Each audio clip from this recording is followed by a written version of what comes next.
So once you've confirmed that your first three assumptions are met, assumptions 4 through 6 involve some statistical testing. Assumptions 4 and 5 should look fairly familiar to you if we've already gone over this matched pairs t-test in the past. So we'll go over the sixth assumption in our next video. But for now, I always go into Explore under Descriptive Statistics. I always like to do this personally with my own data before I start doing any sort of probability or means testing, just so I can make sure that I'm not like wasting my time by doing testing that doesn't matter because the assumptions aren't met, right? So let's see here. Our employee satisfaction, we're testing to see if this depends on our employee status. So our employee satisfaction is our dependent variable. Employee status is our independent variable. We are going to be looking at descriptive statistics here. There are mathematical tests you can do to test for outliers, but we're going to stick with what we know with comparing measures of central tendency and also looking at histograms. So we're going to check off histograms. And we're also going to pull a Levene's test, which we'll talk about in the next video.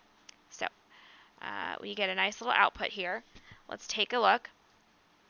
Our mean for our part-time employees is 5.45. Our median is 5, so these are pretty on par with each other. And then for our full-time employees, our mean is 5.97 and our median is 6.0. So these are fairly equal, so we can say numerically these are probably approximately normally distributed. But luckily we also have histograms, so we can come over here and click on histograms. Now, neither of these give us like a perfect bell-shaped curve, right? But we can see by looking at both of these that there's no like insane skewness, right? There's no insane positive or negative skew. And we know based on our numerical evaluation of comparing measures of central tendency that we can say that these are approximately, emphasis on approximately, normally distributed.